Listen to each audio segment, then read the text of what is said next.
दोस्तों नमस्कार। अब आगे आज हम लोग अगला पेपर देखते हैं। ये पेपर आज का क्वेश्चन देखते हैं। पहला क्वेश्चन दिया गया है, please put on A note. Put on A note के बदले आप बोलेंगे, पुट ऑन का मतलब पहनना होता है, पुटअप शब्द का प्रयोग होगा, पुटअप ए नोट, एक नोट प्रस्तुत करिए।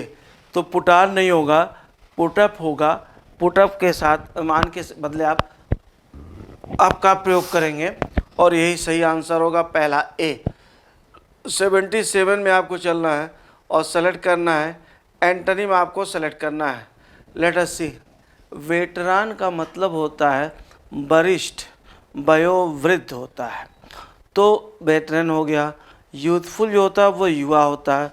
प्लाइएबल का मतलब विनम्र होता है, लचीला होता है। एक्सपर्ट का मतलब विशेषज्ञ होता है। एमेच्योर आप जानते हैं कि प्रोफेशनल का उल्टा एमेच्योर होता है, जो शौकिया होता है। तो जो वेटरन का एंटोनिम होगा वह दरअसल यूथफुल होगा। आगे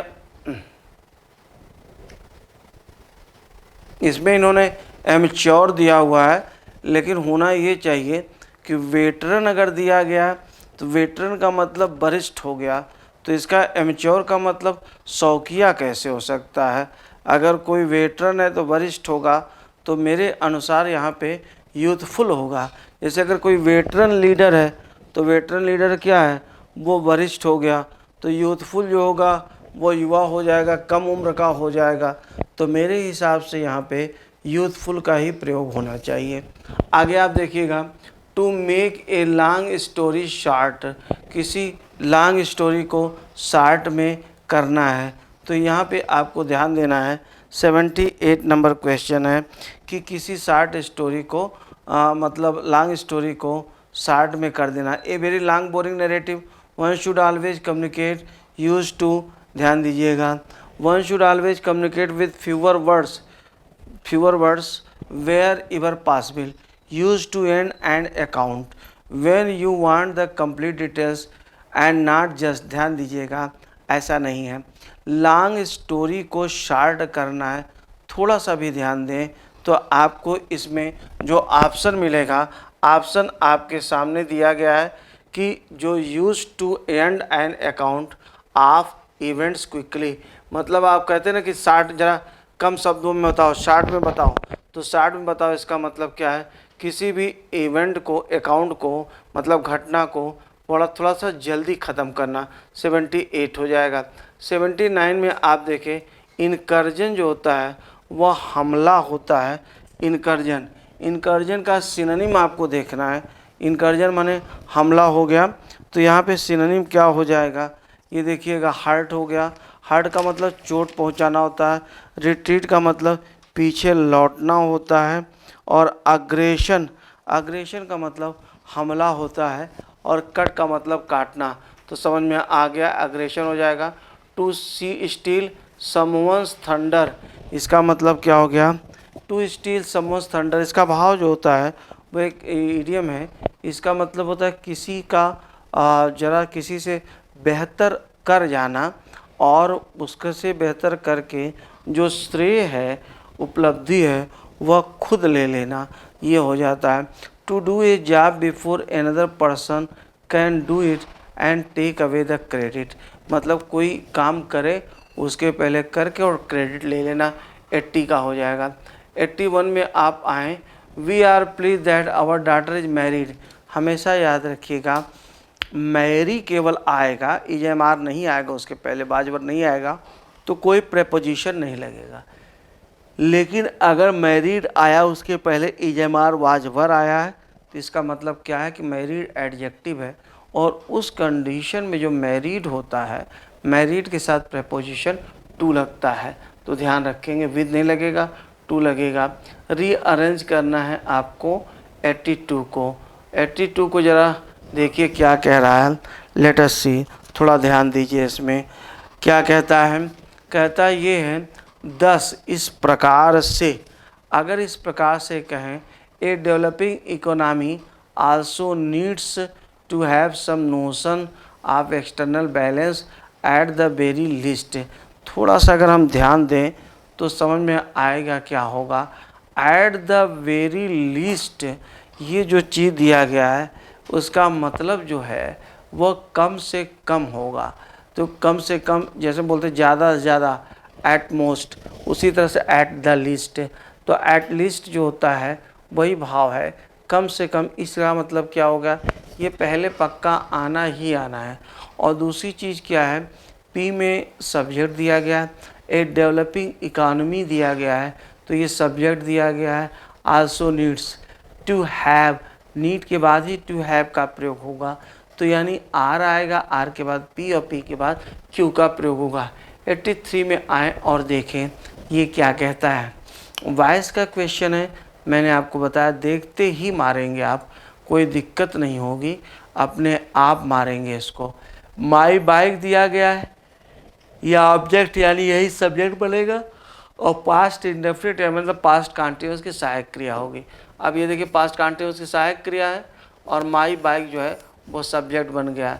इसमें देखिए नंबर 2 में पास्ट कॉन्टिन्यूअस सहायक क्रिया तो है, लेकिन यहाँ पे सब्जेक्ट इट वगैरह पता नहीं क्या क्या दे दिया गया है। तो ये ध्यान रखिएगा कि आपका जो आंसर होगा वो नंबर 1 हो जाएगा।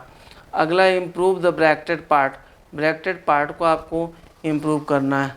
Both the families were invited, दोनों परिवारों को इनवाइट किया गया, बट नाइदर एक्सेप्टेड, लेकिन दोनों में से किसी ने स्वीकार नहीं किया। ये आपका हो जाएगा ए।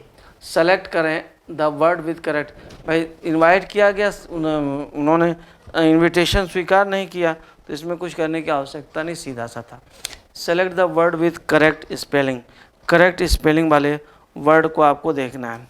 पहला दिया गया सेंट्रीज, तो सेंट्रीज में TRIES होगा, दैट इज सेंट्रीज। सेंट्री जो होता है SENTR, संतरी जिसको हम कहते हैं वही सेंट्री होता है। तो सेंट्रीज की स्पेलिंग को क्या किया, IES कर दिया। सर्जन्स SURGEONS, शल्य चिकित्सक सही है। तीसरा है सिबलिंग्स पे आप ज़रा ध्यान दें, सिबलिंग्स में जो स्पेलिंग होती है वह एक भी होता है, 2 भी नहीं होता है। और इमोलेट का मतलब आत्मदाह करना होता है या बलिदान करना होता है, मतलब सेल्फ इमोलेशन जो होता है वो आत्मदाह हो जाता है। इमोलेट का मतलब जला देना होता है। तो ये MM होता है। तो स्पेलिंग जो आपकी स्पेलिंग सही है। सर्जन पीछे भी क्वेश्चन हम लोग दे चुके हैं, ये आ चुका है। सेलेक्ट द सिनोनिम, राट का मतलब होता है सड़ाना या बदबू आना, दैट इज रॉट हो जाएगा। तो यहाँ पे अगर आप ध्यान दें, सड़ाना, खराब करना, ये हो जाएगा। मैच्योर का मतलब परिपक्व होता है। स्टैग्नेट जो होता है वो कोई चीज़ स्थिर हो जाती है, स्टैग्नेशन की अवस्था में निश्चल हो जाती है, बंध जाती है, स्टैग्नेट हो जाता है। स्मेल का मतलब गंध आना, और डीके का मतलब क्षय होना। तो राट जो होगा वही डीके हो जाएगा। आगे आपको करना है एंटोनिम। फटीग का मतलब बहुत ज़्यादा थकावट, हम फटीग कहते हैं। जब अंग अंग फटने लगे इसको हम फटीग कहते हैं। तो बहुत थकावट, इसका एंटोनिम क्या हो जाएगा, ज़रा ध्यान रखिएगा। ये रेस्टिव, रेस्टिव का मतलब होता है बेचैन होता है। रेस्टिव क्या हो गया, ये बेचैन हो जाएगा। आगे आप सब जैसे बोलते हैं ही इज रेस्टिव, वह रेस्टिव अधीर है, बेचैन है, अशांत है।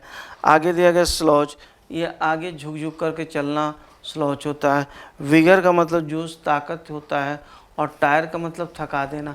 तो फटीग का उल्टा वही विगर हो जाएगा, जोश या ताकत हो जाएगी। हम थके हुए हैं और अगर आपके अंदर जोश या ताकत है, that is vigour. You are what you have, ध्यान दीजिएगा, यू आर वाट, आप वही हैं, यू हैव ईटन। अच्छा, ये ज़रा सेंटेंस दिया गया है, वाट यू हैव ईटन दिया गया है, इसका मतलब क्या हो गया, जो आपने खाया है।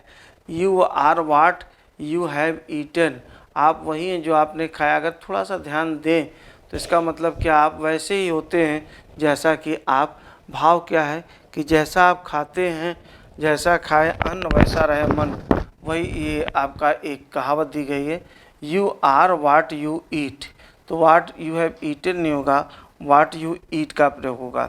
89 को देखें, to regard with disgust and hatred, किसी को क्या कहते हैं, रिगार्ड करना, डिसगस्ट के साथ, बहुत ज़्यादा उसे नफ़रत के साथ ट्रीट करना जो होता है वो ये इसमें दिया गया है।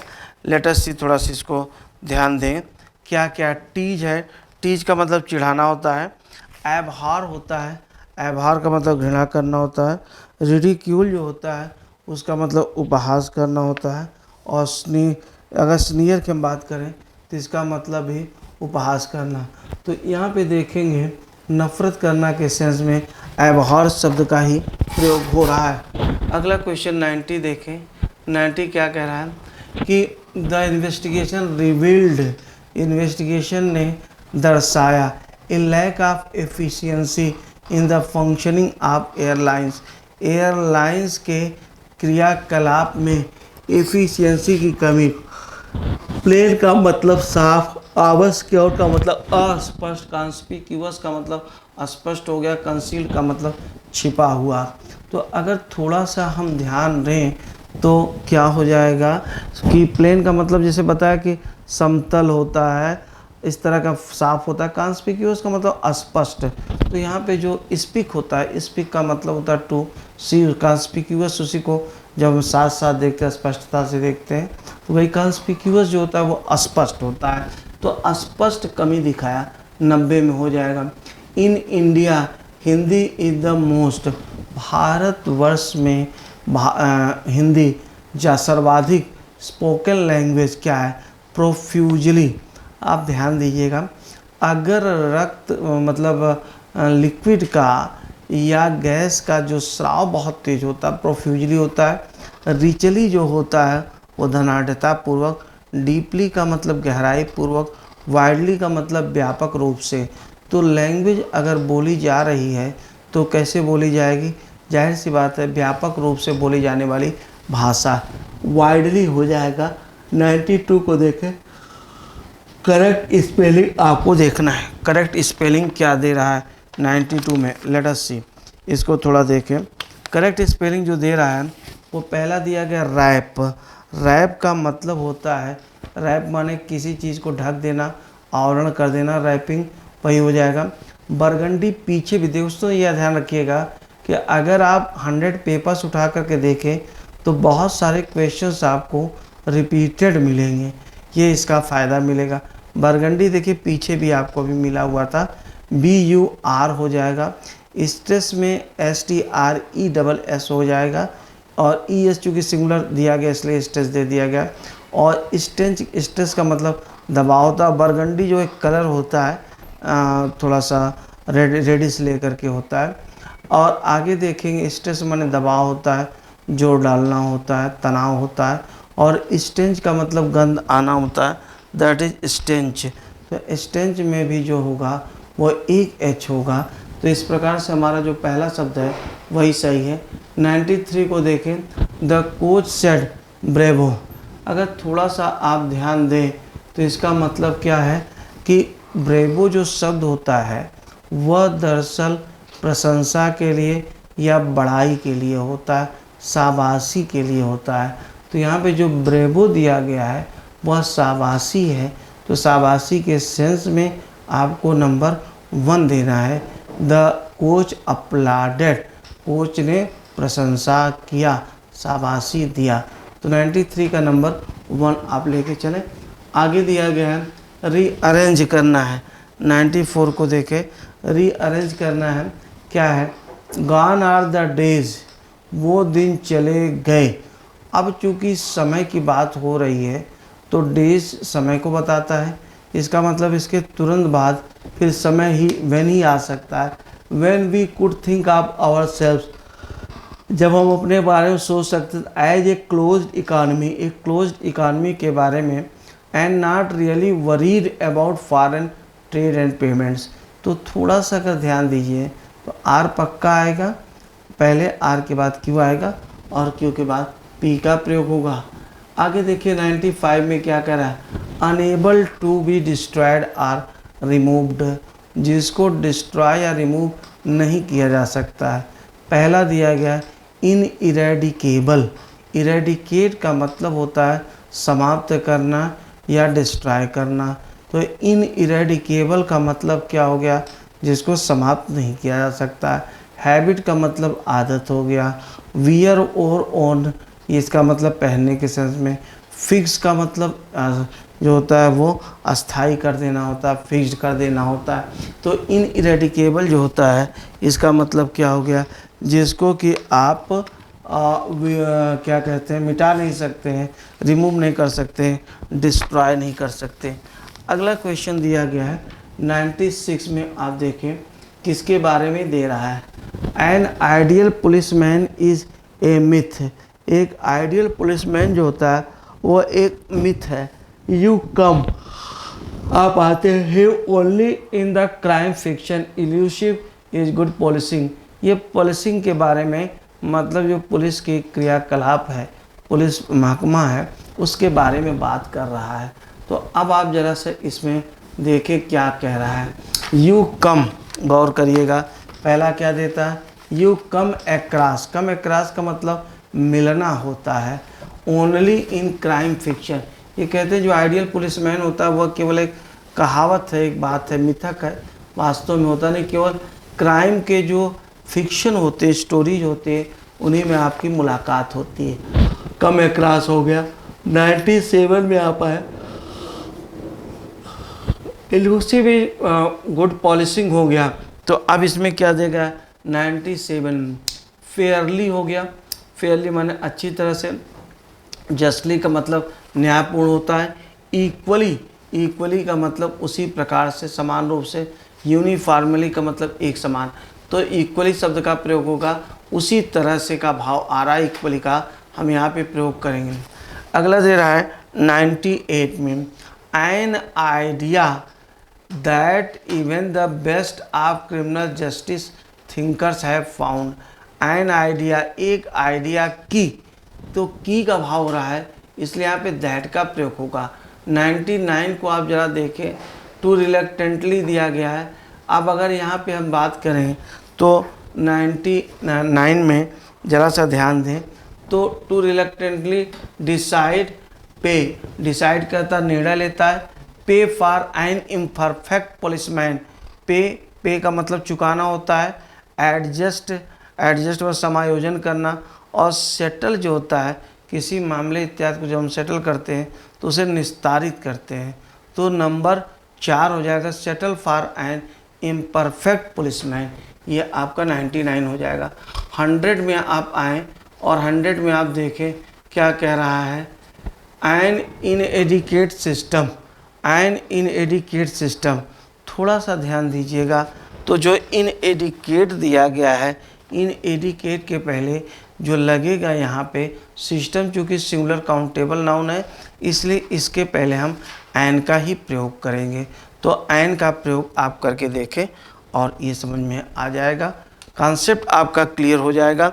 मैं आपको फिर से बता दूं, देखिए एक चीज़ ध्यान रखिएगा कि मैं आपको जो करा रहा हूं और जो शार्ट में, मतलब नरेशन में अभी आपको पढ़ाऊंगा, वॉइस में आपको पूरी तरह पढ़ा करके प्रैक्टिस कराऊंगा। आपको आप कहेंगे तो मैं आपको स्पॉटिंग द एरर में और क्वेश्चंस, अगर या तो कहिए तो नाउन से लेकर के मैं कंजंक्शन तक आपको शार्ट में बता दूं, ठीक है। वो एक दिन में लिखवाना देखिए संभव नहीं होगा, लेकिन मैं बताता जाऊंगा कि देखिए कौन कौन से रूल्स इंपॉर्टेंट है, वो संभव हो गया। PQRS हम लोग रोज़ कर रहे हैं। क्लोज पैसेज आप देखिए हर क्वेश्चन पेपर में क्लोज पैसेज, तो मैं जो प्रैक्टिस में भी अपने कराता रहा हूँ रेगुलर बैच में, जिसकी फ़ीस 16,000 रहती थी, उसमें भी अगर मैं कराता था तो 50 क्लोज पैसेज का प्रैक्टिस पेपर होता था। तो आप ये मान के चलिए कि पर डे एक क्लोज पैसेज अगर हो रहा है तो 22-23 क्लोज पैसेज हम लोग कर लिए हैं। और इसमें 2 देखिए PQRS के क्वेश्चन आ रहे हैं, तो अगर 22 पेपर हम लोग कर लें तो कम से कम 45 क्वेश्चन इसके हो जा रहे हैं। तो एक ठीक ठाक, देखिए क्वेश्चन सॉल्व कराना एक अलग बात होती है, और एक एक क्वेश्चन को पूरी तरह से विस्तार करना, उसे समझाना, उसे एक्सप्लेन करना, और हर ऑप्शन पे जब हम लोग चर्चा करते हैं तो वो बड़ा विस्तार में जाता है। तो ये आपके लिए लाभदायक है। इसके अलावा अगर आप कहिए तो मैं क्वेश्चन टैग भी आपको पढ़ा दूं, हालांकि क्वेश्चन टैग का भी इसमें कोई क्वेश्चन आ नहीं रहा है। तो अब आप मुझे बताएं कमेंट करके, या आप व्हाट्सएप पे भी बताएं कि आपको किस चीज़ की ज़रूरत है, तो मैं समझ लूँ उसको। नरेशन देखिए मैं पढ़ाऊँगा पूरी तरह से, वॉइस में पूरी तरह से पढ़ाऊँगा, और आप कहें तो फिर PQRS और क्लोज पैसेज की तो पर डे प्रैक्टिस हो ही रही है, ठीक है। ये केवल प्रैक्टिस बेस्ड होता है। और अब ये आप कहिए तो मैं 10-15-20 तो आपको कॉम्प्रिहेंशन भी करा दूँ, ठीक है। कॉम्प्रिहेंशन पढ़ा करके मैं आपको समझा देता हूँ। इसके अलावा मैं चाहता हूँ कि मेरे जो विद्यार्थी हैं, इतना आप लोग प्रेम करते हैं, मुझे इतना आप लोगों से लगाव है, और मुझे हमेशा अपनी छवि को लेकर के डर लगा रहता है कि एक्सपेक्टेशन इतना ज़्यादा होता है तो कहीं से कोई कमी न रह जाए जिसमें ज़रा सा भी आपको लगे कि कहीं कम हुआ है, किसी भी पोर्शन में कहीं से कोई कमी आई है, तो उसे मुझे बताइएगा, मैं उसे बिल्कुल कोशिश करूँगा कि आपको करा दूँ। बहुत बहुत धन्यवाद।